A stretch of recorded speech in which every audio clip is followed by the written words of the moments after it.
Here's a binomial expansion question from C2.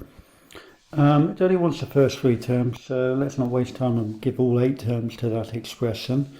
The binomial expansion, you'll know, it's in the C2 formulas, looks something like this.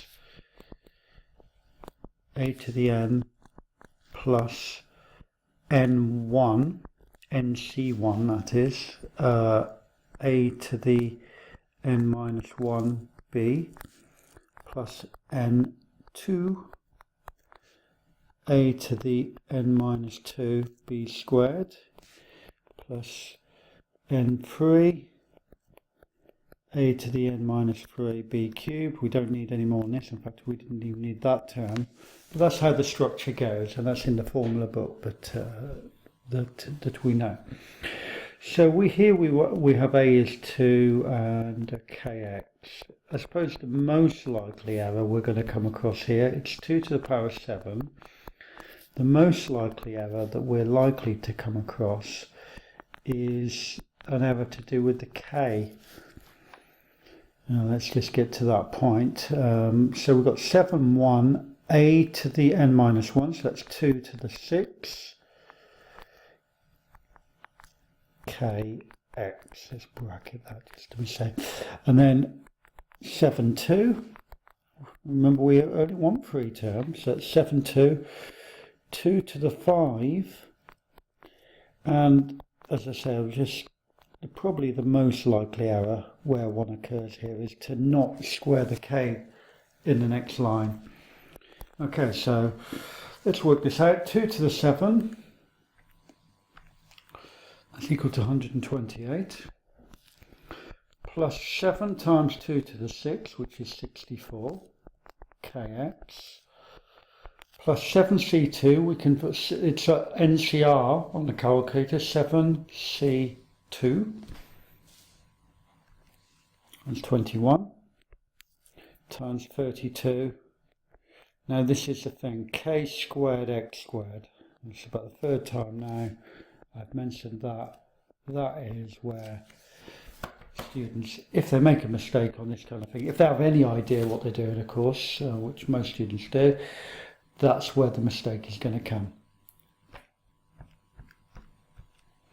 So that's 128 plus 7 times 64, which is 448, x, kx, shall I say?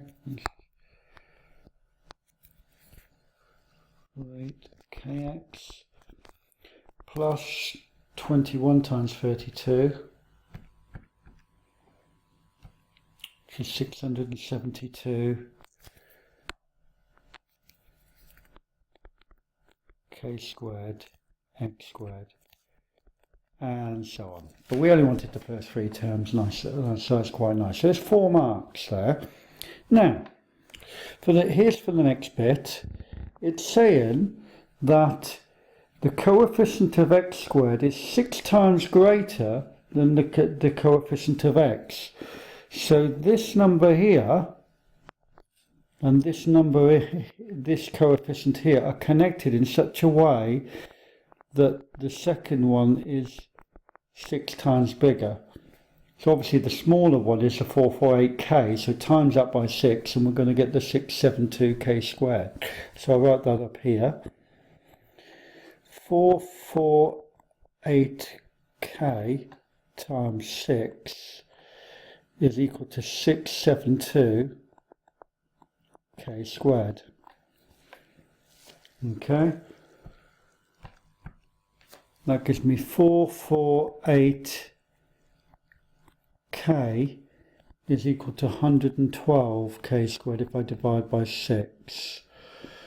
And I can actually see that we've got a common factor of 112 here. 4k is equal to k squared.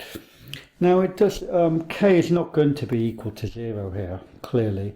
But I'm going to just go through the motions here, and because I think it's dangerous, President, to just cancel the k and get 4k in most cases. But we can see that the answer is going to be 4, hopefully, at this stage. I'm going to factorise, take the k over and factorise, just to be good habits with these things. K is not relevant, so K equals 4. And that's it.